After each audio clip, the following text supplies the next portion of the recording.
এই চ্যানেলে সম্প্রচারিত সকল খবরই সচেতনতামূলক এবং শিক্ষণীয়, কোনো কিছুই প্রভাবিত নয়। স্কুলে ভর্তি সরকার নির্ধারিত 240 টাকার বদলে নেওয়া হচ্ছে 1250 টাকা। গোটা বিষয়টি জানতে মঙ্গলবার সিপিএমের ছাত্র সংগঠনের 5 জন সদস্য বহরমপুর আইসিআই স্কুলে গেলে তাদের মারধর করা হয় এবং 2 জন ছাত্রী সদস্যের পোশাক ছিঁড়ে শ্লীলতাহানি করার অভিযোগ উঠছে স্কুলের শিক্ষকের বিরুদ্ধে। এই ঘটনার প্রতিবাদে বুধবার ফের আইসিআই স্কুলের গেট আটকে বিক্ষোভ আন্দোলন করছে এসএফআই এর সদস্যরা। এদিন প্রধান শিক্ষক সহ মঙ্গলবারের ঘটনায় অভিযুক্ত শিক্ষক ও করণীকে স্কুলে ঢুকতে বাধা দেয় তারা। এমনকি এক শিক্ষককে কান ধরে ভুল স্বীকার করতেও বাধ্য করে তারা। সব মিলিয়ে এই দিন স্কুল শুরুতেই ওই ছাত্র আন্দোলনে বিশৃঙ্খলার পরিস্থিতি সৃষ্টি হয়। একদিকে মঙ্গলবারের ঘটনায় এসএফআই এর জেলা কমিটির যে ছাত্রী গুরুতর আহত হয়ে মুর্শিদাবাদ মেডিকেল কলেজ হাসপাতালে ভর্তি হয়েছিলেন, অন্যদিকে সেই ছাত্রী নেত্রী পল্লবী সরকার অসুস্থতা নিয়ে বিক্ষোভে আন্দোলনে সামিলও হয়েছিলেন। কি বললেন জানাবো আপনাদের। টাকা বেশি নেওয়া হয়নি। কালকে আমরা বিভিন্ন মিডিয়াকে বলেছি, কালকে যেটা বলিনি, ইলেকট্রিক বিলেও আমাদের 1,20,000 টাকা মতো 4টে বিলে আমাদেরকে দিতে হয়, প্রায় 30,000 টাকা করে বিল দিতে হয়, কারণ গোটা বিল্ডিংয়ের সমস্ত ফ্যান চলে। ইলেকট্রিক বিল বাবদ আমরা কিন্তু কোনো আমাদের টাকার সোর্স নেই, ফলে আমাদেরকে কিন্তু ছাত্রদেরকে আমরা যে ফ্যান বা লাইট দিচ্ছি সেটা ওইভাবেই টাকাটাকে অ্যাডজাস্ট করতে হয় বা নিতে হয়। আর দ্বিতীয় কথা, কালকে যেটা আমি ছিলাম না, লাস্টে এসেছিলাম যখন গণ্ডগোলটা হয়, আমি ডিএম অফিসে মিটিংয়ে ছিলাম। তো মিটিংয়ে আসার পর আমি দেখছি বিশাল উত্তেজনা।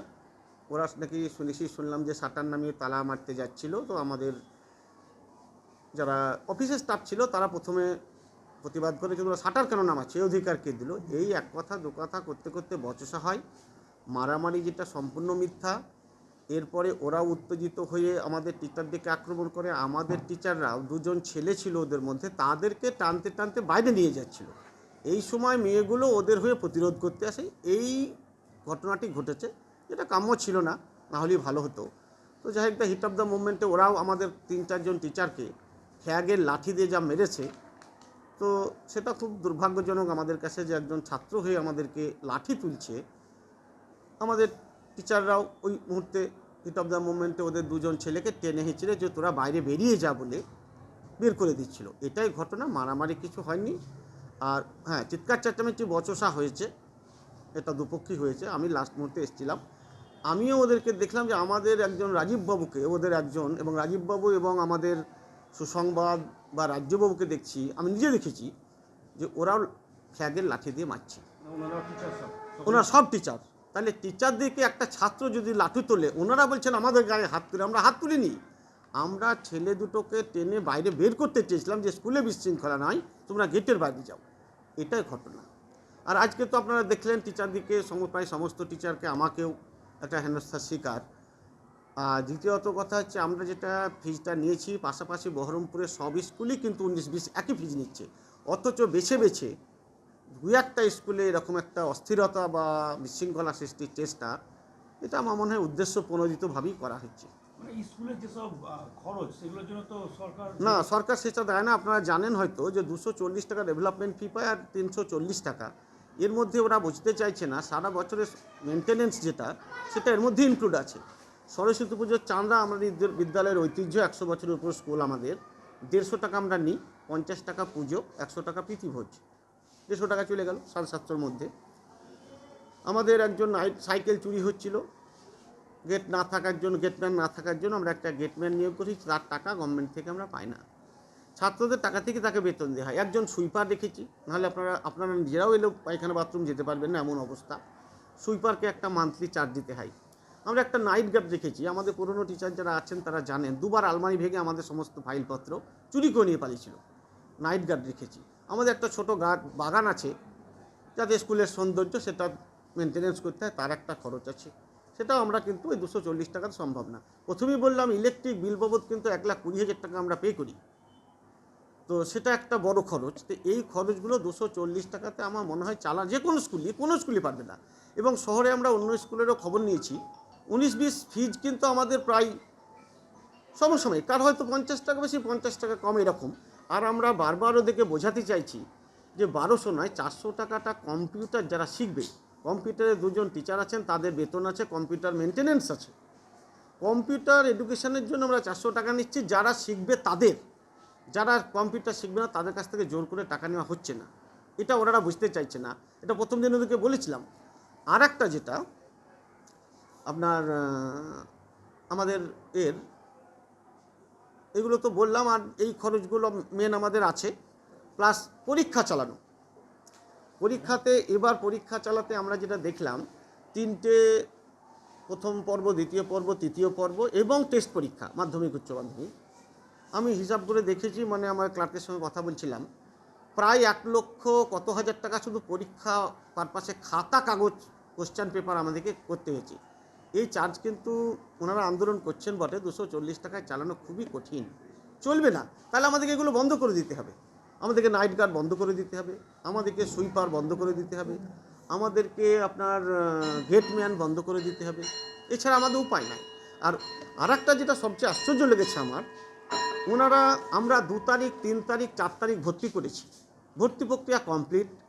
6 তারিখ থেকে আমাদের পূর্ণ ক্লাস চলছে। ওনারা কিন্তু 2, 3 বা 4 তারিখ আমাদের কাছে আসেননি। সবচেয়ে আশ্চর্য লেগেছে এটা আমার কাছে। 2 তারিখ আসতে পারতেন একজন।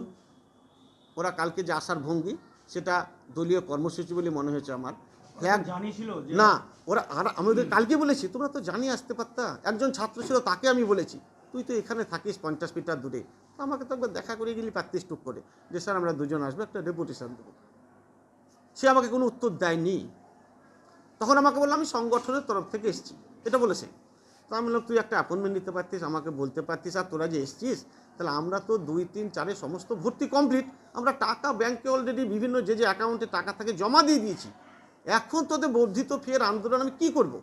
তাহলে ওদেরকে বলেছিলাম ভালোভাবে, ওরা শোনেনি। তারপরে তো আমি ডিএম অফিসে মিটিংয়ে চলে গিয়েছিলাম। তো মিটিং থেকে এসে দেখছি চরম একটা উত্তেজনাকর পরিস্থিতি। সেই সময় আমি বিদ্যালয়ে মিটিং অসমাপ্ত অবস্থায় এসেছি, কারণ বারবার ফোন করছে যে তুমি তাড়াতাড়ি এসো, বিদ্যালয়ের ঝামেলা।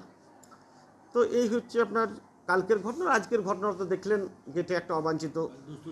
হ্যাঁ, আর একটা জিনিস ওদেরকে কালকেও বলেছিলাম, যারা দুস্থ ছেলেমেয়ে আছে আমাদেরকে জানিয়েছে, তাদেরকে কিন্তু আমরা কম্পিউটারেরও পয়সা নিইনি, আমরা সরস্বতী পুজোর চাঁদাও নিইনি, কোনো টাকা নিইনি, শুধু 240 টাকা বা 9, 10 ক্ষেত্রে 350 টাকা আমরা নিয়েছি।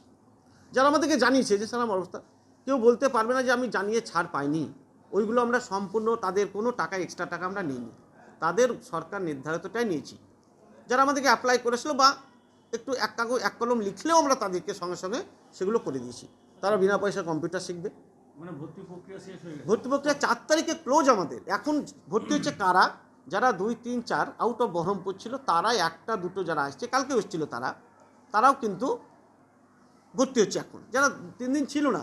তা আমরা 6 তারিখ থেকে ক্লাস ঘোষণা করলাম, তো ওরা 2 তারিখে সে ইন্টিমেশন দিতে পারতো। আমরা কালকে আইসিআই স্কুলে এসেছিলাম ডেপুটেশন দিতে। প্রতিটা স্কুলে, মুর্শিদাবাদের প্রতিটা স্কুলে 1000 টাকার ওপরে ফিস নিচ্ছে।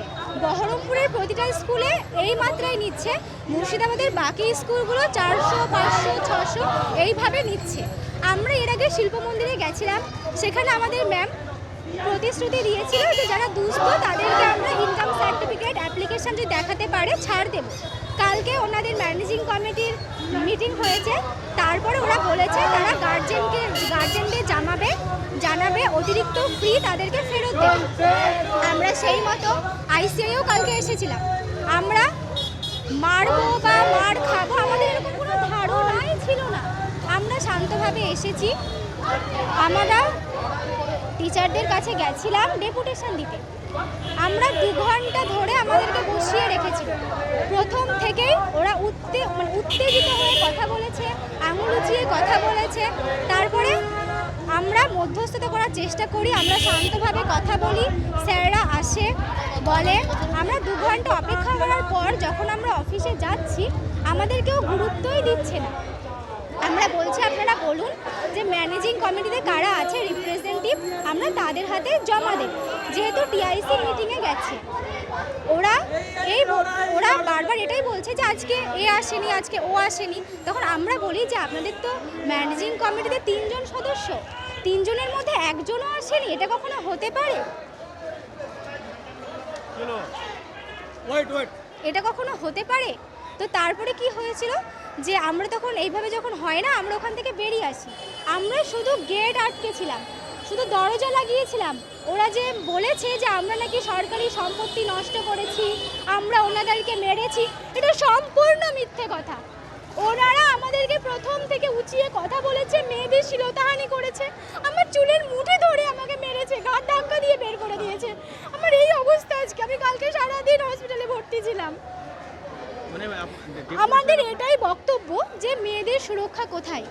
তিলোত্তমা থেকে শুরু করে আবার সেই একই প্রশ্নে আমরা ফিরে আসছি যে মেয়েদের সুরক্ষা কোথায়, তিলোত্তমাদের সুরক্ষা কোথায়? আমরা একটা গুরু হয়ে কখনো একটা স্টুডেন্ট একটা ছাত্রীকে মারতে পারে?